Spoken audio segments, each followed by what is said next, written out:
Oh, look at you, all happy and stuff. Well, you know. Yeah, I know what happiness means. Uh, 'Cause I constantly experience it and stuff. I, I do too, but there's some things that cause levels of happiness that others just can't get to that point. It depends from person to person. Right. So, Zootopia, you finally saw it. Yeah. Well, good. So was it everything I said it was gonna be? No, it was even better. Is it did it top Inside Out? I I think so. Yeah. Yeah, it did. Let me tell you why. 'Cause like you don't have characters bursting into songs and stuff. The only song you have is actually uh worked in not to be uh needlessly sung by the characters or whatever. And the story focuses on city life, which oh, by the way, when you're gonna make this video, place a spoiler warning, would you? You got it. Because I don't think you placed a spoiler warning for the others that had spoilers. I posted a spoiler for the Wally video. Well, keep it up. Place one for this one as well. Yeah. So, um, another thing that is really interesting about this is that the main characters don't fall in love by the end. They just become partners, which is Right. really awesome. Right. 'Cause you have all the main characters falling in love by the end, and even with Inside Out, it was like that even if the main character didn't fall in love and stuff, they have the short that followed, which is about Riley's first date. I'm not sure if you've seen it, but No. uh, well, it's I'll send it to you maybe. Okay. It's a short about her first date with that kind of loser kid. Um, I haven't seen it either. I just know it exists. So yeah, they kind of went this route as well. This one didn't go that route. This one is about you know cop having to partner up with um the slick street guy to who obviously has more street experience than her, Yeah. and they have to partner up to crack a case in 48 hours because that's what her chief asked of her, kind of forced her into saying yes. Yeah. Um, you have the issue of judging by appearance, which Yeah. is That is it, very uh what's the word? Ambitious for a Disney movie. not only that, but it's actually a very because it's happening right now in America. Not only in Yeah. America, but I don't know, the timing seems right for this type of message. Right. Um, and that's interesting because these guys have been I'm not sure when they started work on this, but um, it couldn't have been um, it, I think they started this like a year back, and a year back this topic wasn't so hot. So they kind of had this working for them as well. The recent events and whatnot led to this topic actually being more relevant than what they would have hoped for, I think. Yeah, and actually, I think the average Disney movie takes like 4 years to make, so they were probably working on this movie since 2012. Um, but does it also, so when does the story come in? At the very beginning or along Yeah, the they start way? with the story first, and then everything else comes after it. Character designs, the the finalized script, the storyboards. Because I'm pretty sure no Disney movie, like when they start out with the basic story of it, like once the movie's done, like the story in the movie is completely different from what the original story was going to be. So you're saying the original story was gonna be different? It's a possibility. It's like I've seen many behind the scenes documentaries on the making of Disney movies, and most, if not all, were like started out completely different. Like in the movie Aladdin, Aladdin was supposed to have a mother, and but then in the movie he's an orphan. But I don't know, the characters and the way they're made and the way they're picked kind of lead me to believe that uh, they were going for this from the get-go. Oh, So maybe. this is what I'm saying. If this is indeed the case, then it's a really good coincidence going for the movie, because it makes it relevant for both kids and grown-ups. And Uh, you also have something I later noticed. It's a very how should I say this? It's the way they're playing with the lights and the shadows is very interesting. Uh, yeah, when they want get across a certain mood. For example, when immediately after after the lion is caught and she gives her speech and she says that it might be something in their biology and stuff, and the fox takes offense to this. right. And when she comes back, I'm not sure if you noticed this, but I kind of noticed this. The light is shining behind her, and so her face is totally in the shadows. That is true. When she when she is faced by Nick, Yeah. so you can kind of notice a sort of guilt on her part at that point. Also, when she confronts her past actions and she's under that bridge and she's completely surrounded by shadows, while Nick is in the light, and it's kind of these small touches which not many people notice the first time Yeah. going into it. That really kind of set out a certain mood, which I kind of like. I think Uh it's huh. like one of the most mature Disney animation movies to be made. Mm-hmm.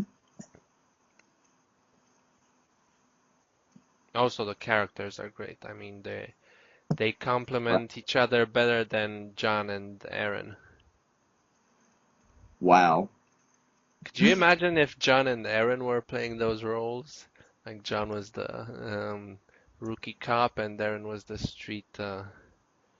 uh, street smart, not villain, but slick guy. I'm not saying they couldn't pull it off. I'm just saying like that's really not a form of media that suits them best. they're more. I feel they're more improv guys than they are actors. I'm talking about the characters. They are characters on Oh, the Game Grumps that's, show. So that's I'm not well, I'm I not would believe that. actually. I wouldn't believe that because they work better as friends than as they start out as rivals and then they um, develop into partners later on.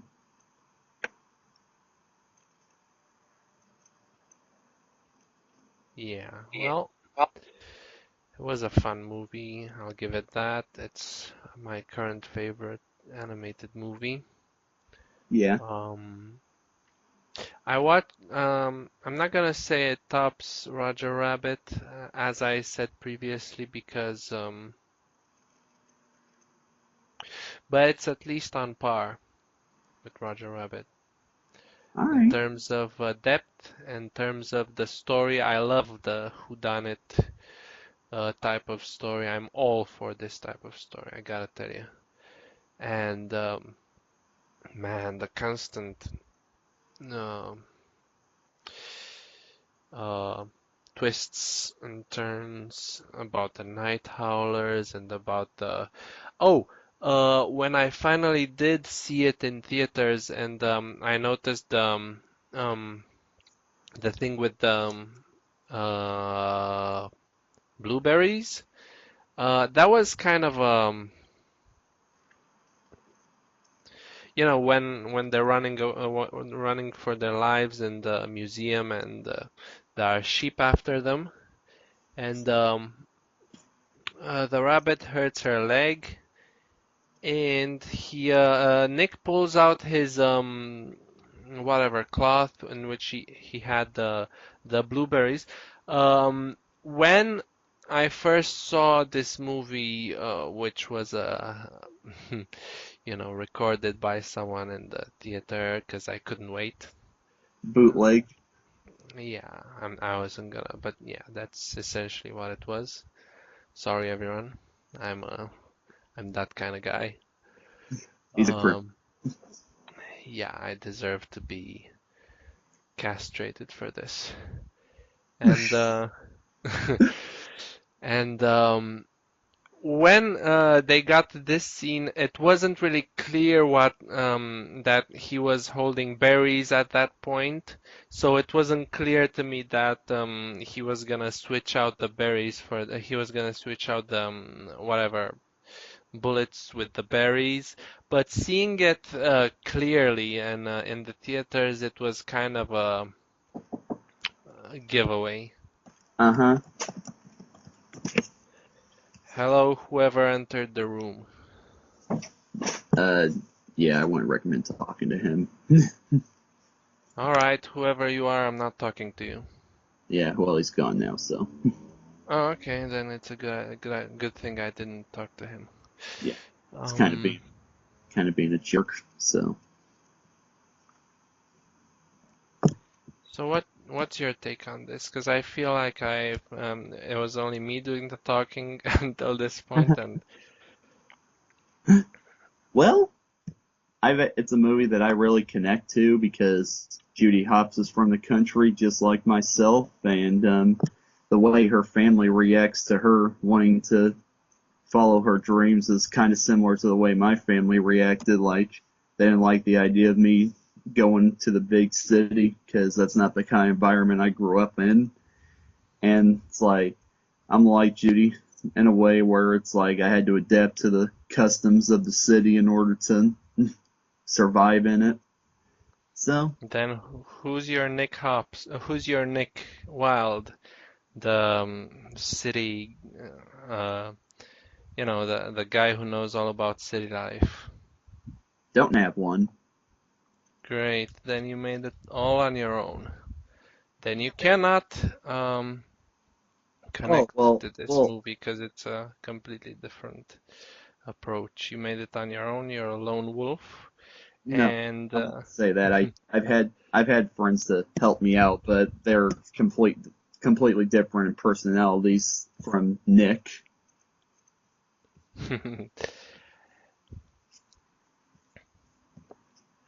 Well, um, Oh, and it's like Disney's been doing something recently where they're starting to become a little more meta when it comes to their movies. Like they're starting to make fun of themselves a lot more, which but they're doing it in such a way where it doesn't sound like they're disrespecting their tradition. They're just trying out new things and they're just poking fun at it. are you referring to the bootleg movies the Weasel was selling? That too, but I'm also referring to when Judy's talking to her chief and the chief's like, "This isn't an animated family musical where you just sing a song and all your dreams come true." Well, it's true, they didn't sing any songs. Except for Gazelle. Nah, that's different. They didn't sing songs like the characters were doing in other animated features. Right, You know what I mean. right, And this is great coming from Disney because all of their previous animated movies had scenes like this. So it's great seeing finally a movie from them that doesn't have this. Because usually I saw Pixar going this way, in which you know, Pixar, I always considered it to be Disney minus the songs, right, because the Pixar movies didn't have songs in them, and Disney did. This is what kind of set them apart from one another in my eyes. right, So finally, they made sure they didn't have uh, moments like these in which the characters would get together, sing songs, and fuck. So, all right. in all, it was a great experience, and I loved it every time I saw it. I saw it a few times, um, and it just got, better and better. I was able to spot the mm, little touches the second time around, and then go more and more into spotting Yeah, them. And it's definitely a movie that you can watch over and over again. yeah.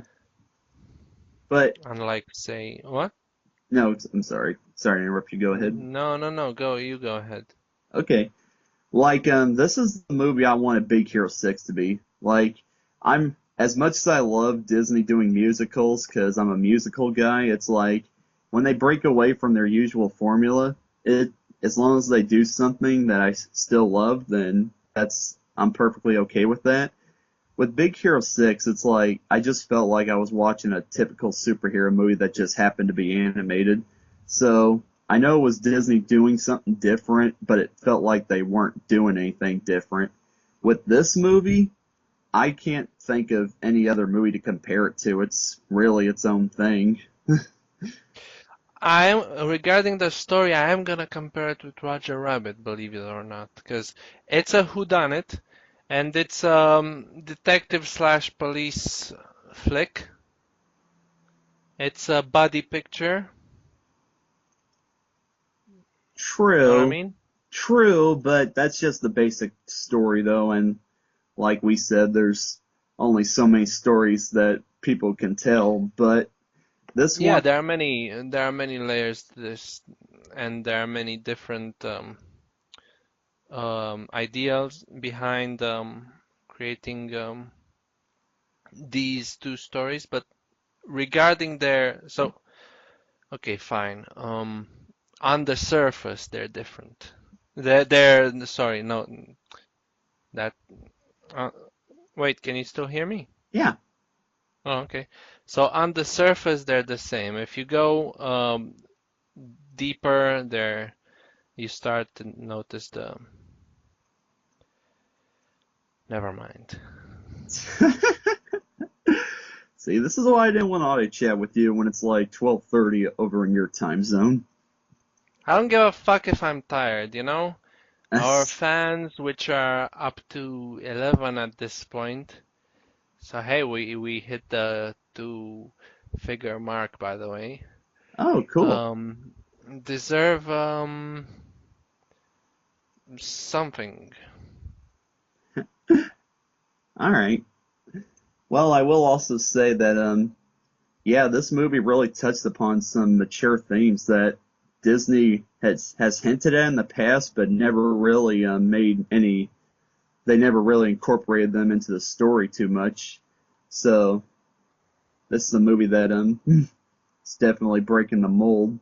And like since it is a whodunit, like just when I thought the movie was about to end, I realized I'm like, well, it's like this movie. It's like not everything has been solved yet. Like there's still going to be there's still some story to tell. It's like a one twist and turn after the other, and I think this is the first Disney movie where I had no idea who the villain was going to end up being. So that was quite a surprise and really unexpected. hmm This movie had everything. It had comedy, it had drama, it had scary scenes, it had nudity. What else do you need? It sure did.